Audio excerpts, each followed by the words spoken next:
myself heading down the road just down here to check out the Flex exhibition at Adelaide University, but we're here on Pride Walk. First thing I want you to notice about the rainbow pride is, you know, a real rainbow actually has 7 colours.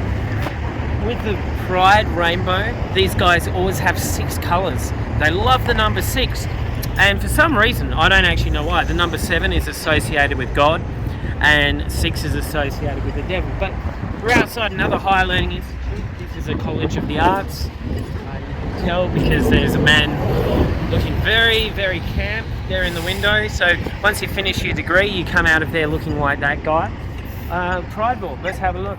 So 1971, a time when male homosexuality was still considered illegal. Premier Don Dunstan announced a review of criminal law. Well, he would, because he was a notorious rampant bisexual himself. He was notorious for having liaisons with men far younger than himself. So he wanted to reform these homosexual laws so that himself and his Sikh buddies could have a big playground to play in. So here we have George Duncan thrown into the River Torrens and drowns. Public outrage triggers homosexual law reform.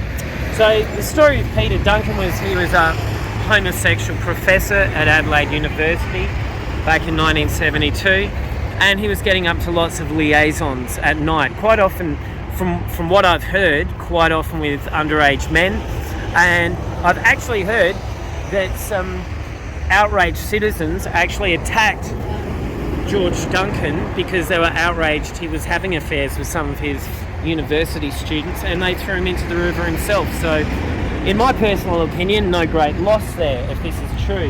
1973, Adelaide holds first Pride March during Gay Pride Week. Now, I didn't even know that Gay Pride Week existed in 1973. According to the modern version of events, everyone was just complete Christian bigot, homophobic bastards back then. So the idea that actually have a Pride Week and a Pride March in 1973 kind of goes against the modern narrative. Like, you know, apparently we're still burning them at the stake. So here we go, 1975, MP Peter Duncan introduces a bill that passes. Must have been a relative of that other George Duncan guy who got drowned. Peter Duncan, another homosexual probably a friend of Don Dunstan. He introduced a bill that passed, making SA the first state to decriminalise homosexuality. And this is notorious.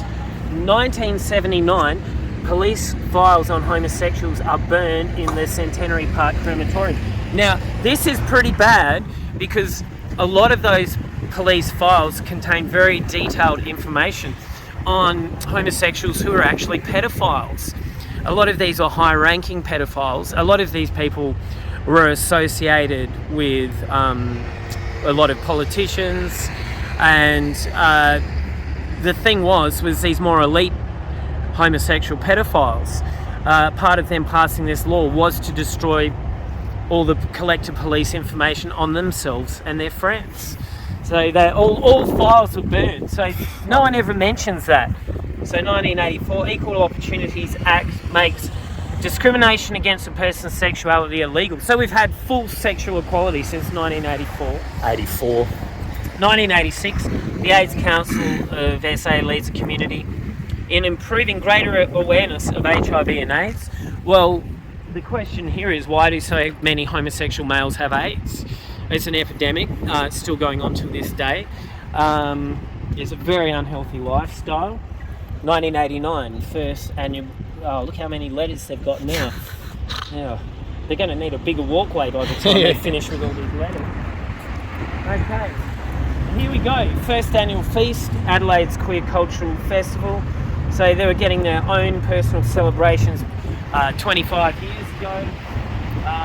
Here, 2003, the second Pride March is held 30 years after the 1973 march. It becomes an annual event.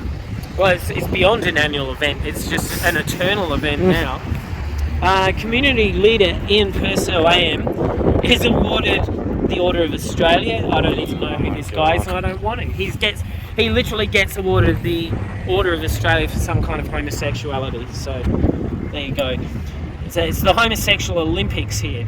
Estate Domestic Partnership Act gives equal rights to same-sex couples. Oh, so 2007, the police established a gay and lesbian liaison officer network. So you had to have people who were experienced in sodomy and licking clitorises to be able to deal with the influx of bloody queers and loonies. I suppose somebody has to deal with them. 2013, the Spent Convictions Act allows pre-1975 homosexual offences to be expunged. So you could have been a homosexual pedophile, bang, it all got expunged. 2014, government releases the LGBTIQA plus inclusion strategy. So it wasn't enough that they got full equality. You're now just forced to have them included in your life. This is exactly why. There's no opt-out on this one, is there, Beardy? No, they're included whether you want them to be included or not. Oh, except for if you're a devout Muslim, in which case, for some reason, the nanny state looks the other way. So 2015, SA government commits to legal reform to end LGBT discrimination. I don't know why we need even more legal reform when literally, like, more than 20 years before, like, they had full rights of equality with us. 2016, there's more reforms. The SA government passes the Statutes Amenity Gender Identity and Equity Bill. Well, gender identity. So you now associate yourself with what you do with your genitals. That's your identity. You're not an African or a European of a certain heritage. You're now just like a sodomite of a particular variety. The SA government and City of Adelaide fund the Feast Festival Arts and Cultural Hub. Well, of course they do. They've got to dish out as much money as they can on these people. This is the Bible. Yeah. I mean, this is our Bible, and here we go. The final nail in the coffin of heterosexual normality. The Australian government passes the Marriage Amendment Bill, making same-sex marriage legal. Oh my God. This one's interesting. State government passes legislation that abolishes the gay panic defence, the last jurisdiction in Australia to do so. What that actually was if a gay person made sexual overtures or hit on you in a sexual way quite heavily, in a court of law, you used to be able to argue that I beat that guy up because he's a homosexual. And without warning, he began making homosexual advances on me. And, this was seen as a legitimate legal defence up until 2020. And there was, at some point in Australia in the late 1970s, some guy actually got off of murder for this defence. So some gay guy at a nightclub began groping his leg, and he sort of king hit him or something, and the gay guy died. So he literally argued that he said, well, the sodomite deserved it.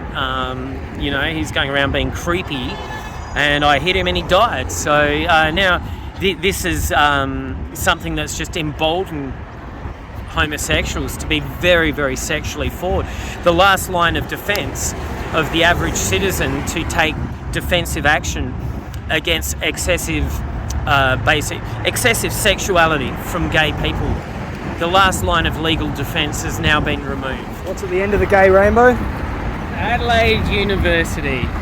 So it's our arts campus behind us in Adelaide University. At the end of the rainbow, Yeah. Your kid is going to come out a gay communist. Guaranteed all your money back.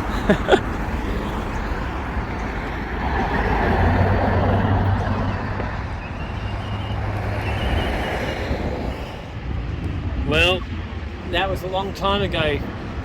Salvation Army has been closed for a long time, and instead you get Illuminati youth and faggotry in its place.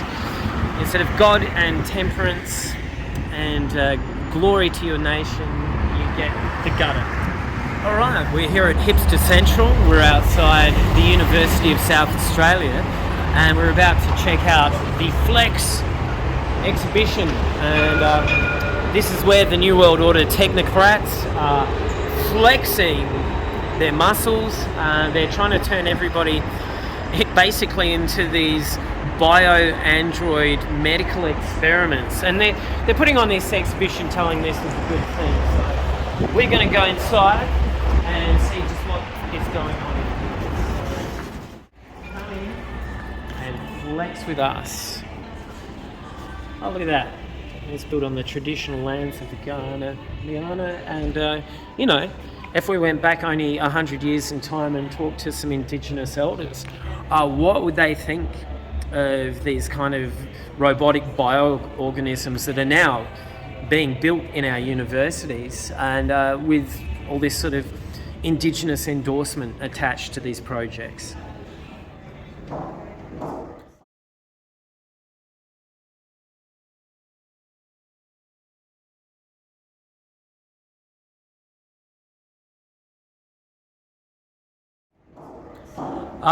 Thus in wonder I am lost.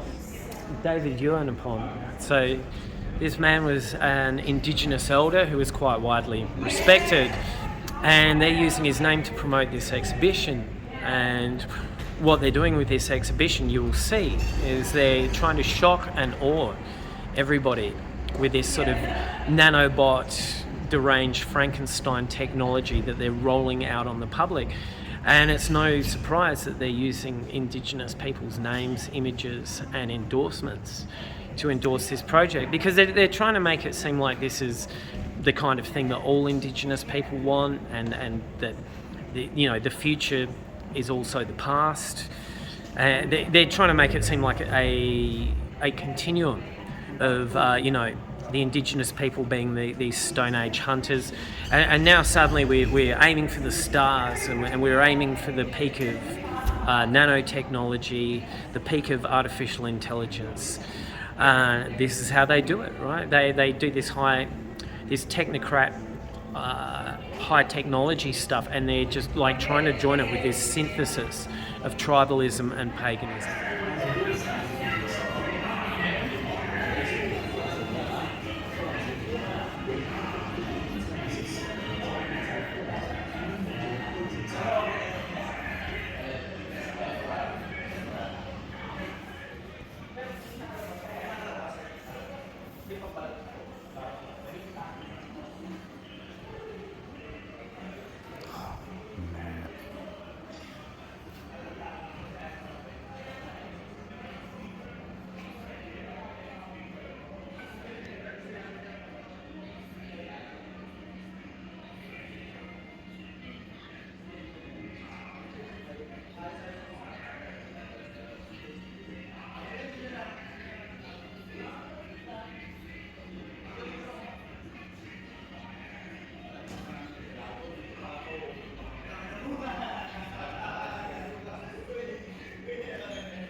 Okay, here we are at the Flex exhibition. We're beneath the mobile display of lost souls.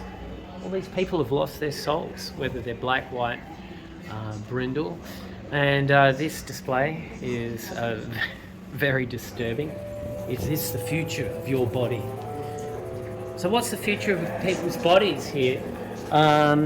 Here we have a strange new organ that's been assembled in a lab. It uses rattlesnake muscles to release excess mucus from the respiratory system of a person with cystic fibrosis.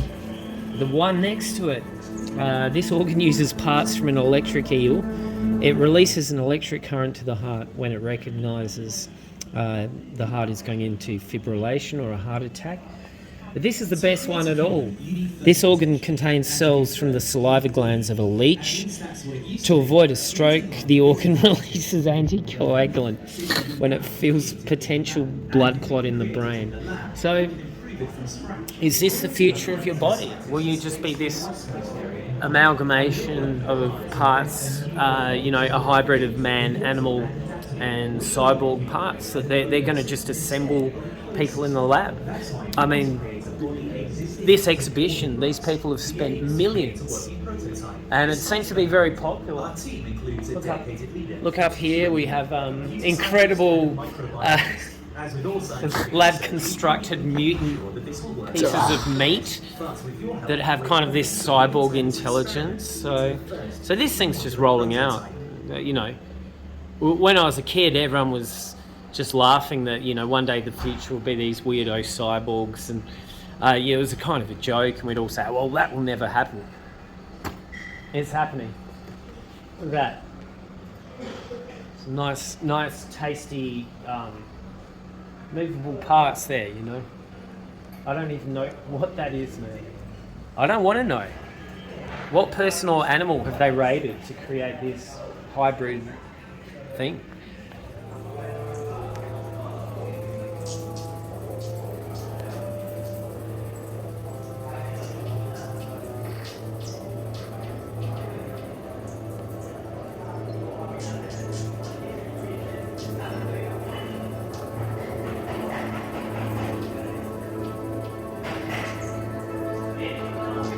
To create a human, you need fertilization, and to give birth, you need a womb. At least that's what it used to be. Creating life isn't fated to traditional birth anymore, since we now can create it in the lab. And if we can create it in the lab, we can improve it from scratch. We're a team of friends and scientists based in the West Coast area in Holland, and we're working hard to invent a new body which is more efficient, immortal, and adaptable. We believe in human life as an open system instead of a closed system. That's why we want to create a body existing out of organ bricks. The aim is to create a working prototype, the size of a hand.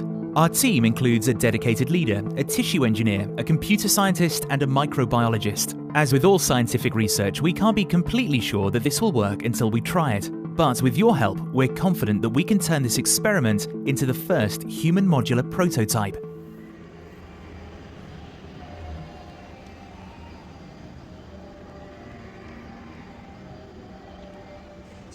Little vampire. It's a bloodsucker. He's very, very dependent on Cornelis Hassman. He really needs fresh blood daily. And as you said, it's very important that it's free of pathogens. So they both have to take care of staying healthy. He needs blood every day. Vlasman puts blood in the freezer and then feeds it to Oscar. Yeah, he can put it in the freezer, but he can also directly feed it into Oscar. That's the best. So they have a close system. Yeah, but of course he cannot be there every day. Sometimes he has things to do. He has to go to conferences, whatever, and then there's blood in the freezer. But the best is the fresh. But you can freeze it.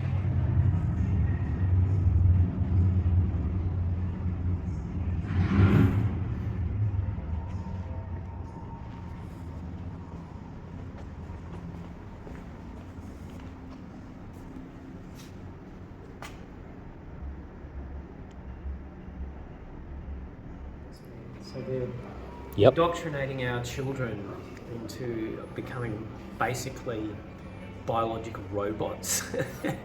I mean, you thought it was bad enough, the fact that they're basically NPC robots, but they're basically pushing this transhumanist agenda. So myself and Beardy are having a look around this place. We just over the road from Fowler's Lime Factory, and about 15 years ago, this turned into the hub of hipster arts. So this is where you go to look at all your hipster arts and your hipster bands. And if you see to the left here, we've got our wall where the cool hip people can go graffiti up the city legally. So this whole precinct here is designed to be very, very friendly and cozy towards our youth. This is how our governments and our elites sell these kind of programs. They make everything look fun, entertaining. They make it look like they're catering to the young people's sense of fun and excitement and adventure. So this is exactly why this whole exhibition, this whole display is here, right in front of these kind of places. Have a seat. Start. Don't be shy. And I want to know why there's a plug here. Yeah, what's the drain? Is that in case you pissed yourself? Yeah.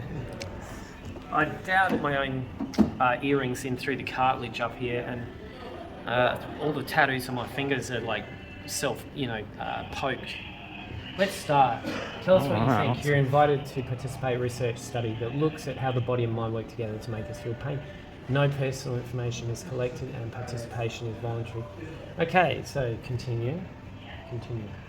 Project has been granted into ethics. Okay, blah blah. I acknowledge, yes, I'm at least 15 years. Chair admits electric shock which may therefore... okay, uses lighting effects that may trigger... Okay. You place your palm on the hand interface. Are you ready? Oh, yes, continue. Exercise 1. Oh no. I will feel a sensation. Well, you poke something, please rate your pain, thumbs up.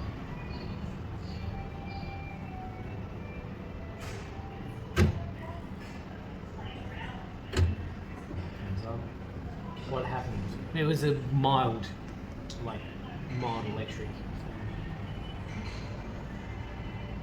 Certain cues can change how painful a sensation feels. In this case, red light indicates warning danger. Well, you should just do it and let me be the judge. Oh, that's weird. Yeah, just a Mozzie bright. Oh, shapes like this. Okay. What's this shape? Oh, those two. Yeah. Okay. Well, I'll get it wrong. Good. This is no fun. Okay. I know what this is. Oh, now it's electrocuting me for finding the shape. What just happened? Attention plays a large role. Focusing your attention on pain can make it worse. Yeah, I know about this. I'm well versed in doing silly things in head. Ah! What was that? It's just a Mozzie bomb. What? Experimental treatment Okay. to numb your left hand. What the? Okay. Well, whatever that weird thing that played on the screen did work a bit. The placebo effect, the reduction of pain is due to your expectation that the treatment will relieve your pain. Fair enough. You played a hypnotic pattern on the screen. Oh, that's the end. So it's a mild MK Ultra. It's good fun. Test your limits. So this is the kind of people we're pitching to here. Nice shirt. Rainbow Pride, 2 men just getting it on. They're unicorn men. You know, look at this woman. She's right into The first Apple Macintosh from 1988 is an example of a closed system. But in a modular system, independent parts and building blocks make together a flexible machine. In 2013, Dave Hakens, for instance, designed a modular phone made of separate components that are individually replaceable so the phone can be easily repaired or even improved. Glassman's prototype Oscar does the same thing, but with the most enigmatic and yet common phenomenon we know: life. Oscar shows that it is possible to program stem cells, to culture them, and to print them in any desired tissue. This means the division between man and machine is slowly thinning. This living creature provides insight into opportunities for the human body. Think of the replacement or upgrading of obsolete organs in a possible clickable system, like the building blocks in a Lego set. Next week item, deep brain stimulation. Chips in human brains? The future is already here. It's just going to be wonderful. She can't wait for this to roll out. Continuous cycle whenever modules are attached or detached. So for example, if you have a formation like this, or like this, then the blood circulation and pressure need to adapt. Each module has various in and output connectors. The cycle starts when the heart module takes blood to its own output connectors. But the lever will be attached to one of its outputs. It will oxygenate the blood from the heart Okay. muscle. So you're going to be able to live to be 700 years old in the very near future, as long as you don't mind being a collection of modular parts. I'm really excited. Oscar, the first human modular prototype that is able to live in very safe. What's going to happen is that I'm going to connect the brain to the heart to activate the blood circulation. God, if you look like that, you wouldn't want to own a pit bull in your home. It's going to eat you pretty quick, man. It's just It's a bit of steak. the human owner is literally this breathing lump of steak. With chicken wing arms. Chicken wing arms. Like, what is he? Oh, I just, I love the government so much that they help us. Yeah, look at this. You're going to be crawling around with your chicken wing arms. I can't wait to be turned into one of these. This is going to be great. What happens when you run out of extension lead? I guess that's what the 5G is for. Oh, yeah. You powered through 5G transmission. If we could mimic an organ on a chip. So here we have some organs on a chip. Organ on chip technology from UniSA. So this stuff isn't, they're actually rolling this stuff out, man. They're doing it here in our university, South Australia, man. And, they've got to have all the kids on site thinking this is ethically brilliant, wonderful. We all have to be behind this. Now that everyone's getting more and more unhealthy due to the modern lifestyle, the 5G, being sprayed by chemtrails, all sorts of adverse things that they're doing to the human population. What it actually means is we need this. Human beings are being forced into a position where they actually really think they need this medical industrial complex to basically keep them alive for a normal lifespan, to keep them going. So this is the devil's deal, the body God gave you. That's not good enough, you got to rely on this man-made body, these man-made parts to keep yourself alive, healthy and going. And hey, it's the devil's deal. They can actually make you new improved parts. So what more can I say?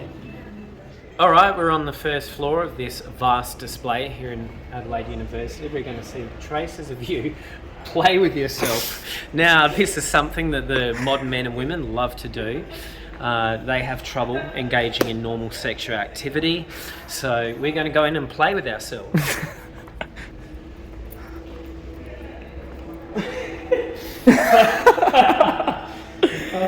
Oh my god. Dear. Just help us, Are we please. in Dante's Inferno, Circle 7 yet? What is happening? Oh, AI. Alright, that's a good start. Okay, so they're playing the... Construct the avatar to mimic the body as it sees. Okay, so they're playing the usual creepy AI music, which I was doing these kind of things. The infrared light hits something and bounces back to the camera. Camera uses that point to create a depth image of what's going on. Those little point particles are their own objects. Your body applies turbulence to the particles. This is going to be great.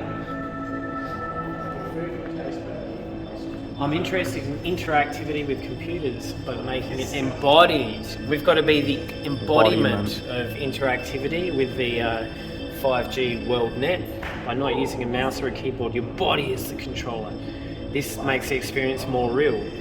Not real, but tangible. So, yeah, that is the goal, to make a basically, these people are making a simulacrum. Oh no, look at this. It's already Look, it's manifesting us on the... Oh my god. Oh dear. This is our simulacrum of ourselves.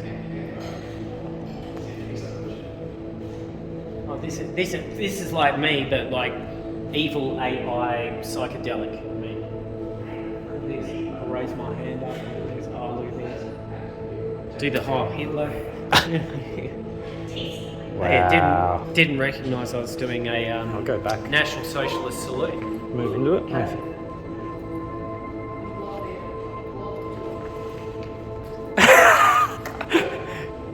Yeah, that's the correct.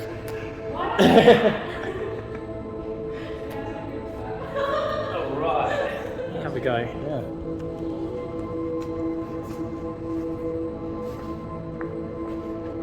Okay, Beardy. Oh, you're evil. Your shadow's black. No, it's just you've got an evil soul. Yeah, you're way blacker than me. Look at me, I'm a man of light and colour, and you're a man of evil. The AI knows everything. It's all my black clothing. Yeah. The AI is like God, but modified and better. When technology is used to represent the body, where does the body end and the avatar begin? Well, that's a question that a lot of people can't answer anymore. I mean, I know where my body ends. but a lot of people wouldn't know that anymore. It's a bit tragic, man. You can live in any kind of universe you want these days. As long as you sit in your chair in your room or just hang out in a university lab, you can be anything or do anything you want, as long as it's in the metaverse. Do you love the metaverse? I don't, but a lot of people do. Alright, I'm now in the super evil metaverse. Look at this. I've turned into some green lump of hydrogel. And I'm going to come and invade some world. Alright, let's get out of here before I go crazy. Alright, we're relaxing out in the patio on the first floor. And here in the Flex exhibition, you get to sit in black hexagon chairs. These people love their black hexagons. It reminds them of their home planet of Saturn, where they all come from. So they're basically trying to turn Earth into a tributary, a vassal state of Saturn. That's like, you know, I know I sound crazy here, but all the evidence that myself and Beardy keep saying this seems to be what's actually going on. So come sit down in a Saturn chair with me, and we'll discuss the future of ourselves as vassals of the planet of Saturn. So I think the best thing, once we're totally under control from Saturn, is just going to be the fact that everybody's going to know their place in the universe. There's going to be a lot more structure, a lot more rigidity, and, you know, it'll seem like kind of crazy and chaotic, but the guys up the top, they know what they're doing, and you'll know your place. Like, you'll be able to be crazy, but they'll keep like a lid on it, right? And yeah, once the rule of Saturn comes in, and we have the true Luciferian light and the Luciferian doctrine guiding humanity, then we won't have to deal with all these pesky religious wars and all these interdenominational conflicts and people just having divergent opinions. Like, basically you will be free, and that you'll be allowed to have any opinion you want, but as long as it's harmonious with the whole overarching view that the Saturnian elites allow us to have. So the hive mind, and when I say hive mind, I mean this literally, when these people put up these hexagons everywhere, one of the things that they worship is the beehive. Now, this is actually true. I found a Masonic website where they go to say that they actually do worship the beehive, because to them, a beehive is the most harmonious, hard-working society in the animal kingdom, and the bees are regulated. This was from the Masonic website. Bees are regulated by the cycles of the moon, not by the sun, but by the cycles of the moon. So this fits in well, because the Saturnian cult is a cult of the nighttime. It's a cult of darkness. So you know, the queen bee, their cycle of breeding and all this sort of stuff works based on the moon, and the bees themselves all work off this moon cycle. And in the beehive, you know, everyone has their place, and everybody has their little pod. You grow up in your little hexagonal pod, just like everybody else. So everything's very orderly, everything's very regimented. So, Canopy, what are your ethical boundaries? Well, my ethical boundaries as a Christian are set out in the Bible. God created this planet, he created man and woman, he created the natural order, he created laws so that we would live in the correct way. But in the modern world, which is a man-made created construction, the ethical boundaries are being shaped however mankind feels expedient for themselves on the day. So this is why we're now in just an ethical chaos. We're in an anarchy of ethical lunacy, where this is why, basically, I don't need to even boil this down. This is why young men and women these days don't even know what a man or woman is, because Like the new ethics are you're not even allowed to recognise God's natural law. So this is why millions of dollars are being spent on exhibitions like this to brainwash the younger generations especially into accepting this man-made construction and man-made ethics. And man-made ethics without God's law are just a permanent cyclone of chaos. What are your ethical boundaries? Tap to start. I acknowledge I'm over 15 years old. No, I don't want to do this. I'll do it. This is going to be really stupid. It's going to be something stupid. Alright, let's just go. Do you think we should move away from farming animals for our meat and exclusively eat lab-grown meat? Hell imitation? no. I would eat insect dishes such as cricket crisps as an alternative source of protein. Definitely wouldn't. Do you think measures to prevent them should focus as much on insects as larger animals? Why? No. Yeah, like I really worry about the cockroaches as much as I worry about the dolphins. Done. Yep. Submit. Yeah, well, why not? What the hell? What is going on now? I've activated the ceiling. Okay. They're going to lock you in on... Are they going to punish me based off my decisions? Yeah, they are. Oh, wait, is this... Okay. Should be allowed to modify our bodies to enhance basic human traits such as intelligence. No. Can adolescents give informed consent regarding surgical body modification? No. No, it's not even It's not even an option. You're not allowed to say no. Oh, you are. No means yes. No means... You're giving the wrong information. Oh, my God. Oh, no. It's going to start firing flames out soon. Are politicians the best people to make decisions on ethical questions relating to the... do I need to finish that? No. Yes, they are our representatives. That's hilarious. Should we use law to impose strict limits on the use of artificial intelligence in our homes, or should people be able to decide for themselves how to use this technology? Well, I don't... Well, that's a trick question, isn't it? Yeah, because it's like you're getting it whether you want strict limits or not. Yeah. And then they'll just do what they want they'll anyway. just do what... There should be no limits. We'll just say that. Yeah, because at least that's... Even though that's a bit of a weird... Should young people have more of a say about how we regulate these technologies? Should young people are pretty stupid. That's another... They don't know what a man or a woman is anymore these days. I just go yes and no.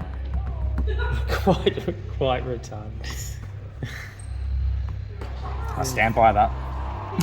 Oh, dear.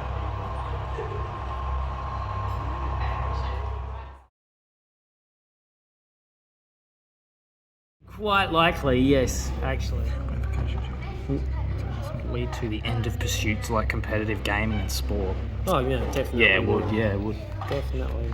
It's not reading your fingerprints, not me. Imagine we have cheap and no-patent access to gene therapy and body modification for enhancement of mental and physical traits. Do you think you would feel pressured to use these No. No. Submit.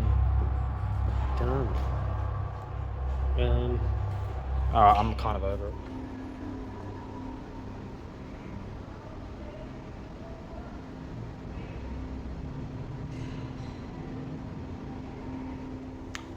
So here you have it. These are astronauts blowing bubbles. Look at this. Look how much fun it's going to be on Mars.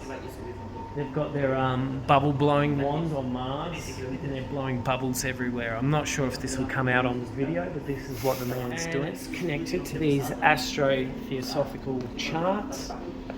So here's Mercury. We get to search the stars in the sky. Oh, look at this. What are we looking? Supernova remnants. And so the absolute cost in this exhibition, everything we've seen, is phenomenal. And these people are spending a fortune selling this to the public. Look at this thing here. I'm not going to bother playing around much, but you know, how many millions just on this exhibition alone, you know? Hickson compact. Oh, look at that. Science on a sphere. So what's this? Exoplanet Kepler Oh, look at this. We're on a new planet already. Exoplanet Kepler, minus 47 degrees Celsius. We should have rugged up. Okay, that's yeah. So this is part of the whole package. They're combining astrotheosophy, journeying to the stars, and blowing bubbles on a Martian landscape. They've got everything wrapped up here. So you're going to have this, this robot body and these mutant parts, and if you feel like, you'll be able to have octopus tentacles, and you'll just be zooming around the universe on this globe here. Look at that. This is the psychedelic one. Oh, Saturn, of course. How can we not have Saturn? I love Oh, actually, I didn't show you this either. Check this out. Oh, look at this. There's the hexagon. There's that black hexagon on Saturn. You've got to love the black hexagon on Saturn. Look at that. It kind of looks like an eyeball too, doesn't it? No, look at that. It Oh, looks like no. the iris.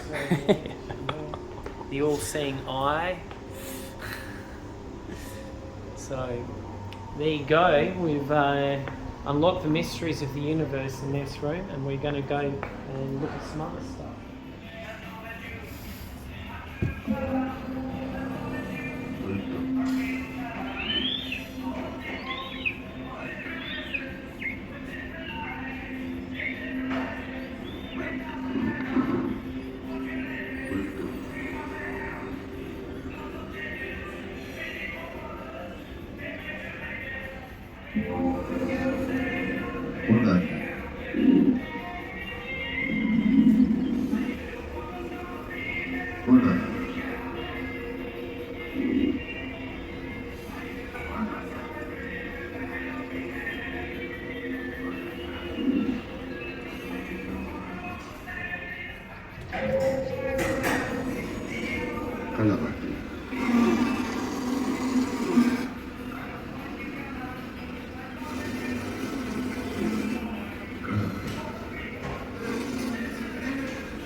Alright, here we head into, this one literally does seem like Dante's seventh circle of hell. The path to resilience is taken with every breath. Find yourself on the other side. Breathe. So, here we are, down the rabbit hole. We have these screens with, it looks like they've filmed a bunch of asthma patients here, all having asthma attacks. Yeah, look at this girl. She looks happy. What have they done to her? Oh my god. This is just really disturbing. Look at this guy. Oh my god. They're not resilient enough. We need to modify them. I'm not even kidding. Oh, it's even on the roof. Oh my god. It's everywhere. What did they do? Spray these people with pepper spray. Now we're in the Hall of Mirrors. Very Alice in Oh, Wonderland. look at this. Oh no. I look like a carnival freak down the rabbit hole in the Alice in Wonderland of hell. What are we getting ourselves into? Oh, look at that. Oh, this is our future. It looks very clinical. We get to breathe more freely in this room. Look at this. So we just walked down this very dark passage where everyone was... Look, this is just this psychological mechanism, right? We walk down a dark passage where people aren't breathing, and then we come into the white passage, and everyone's breathing freely. Notice they're all dressed in white. White and then Abramovic attire. Yeah, they've got their Abramovic. So this is to show you that once you accept The light. that you accept the light of Lucy. Oh, look at her with her stupid neck tattoos. She's now breathing freely. So all the psychological fun and games these people play.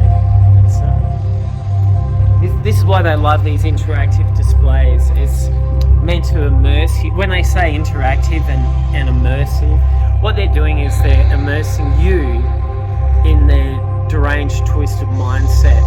And most people just think, oh, well, like, this is trippy, this is fun, oh, this is cool. But what they're doing is they're programming you. They're mind fucking you, man. So what more can I say? Oh, look at this.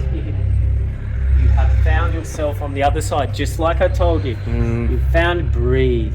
Exhale and note the environment you're in. Reflect on how this space made you feel.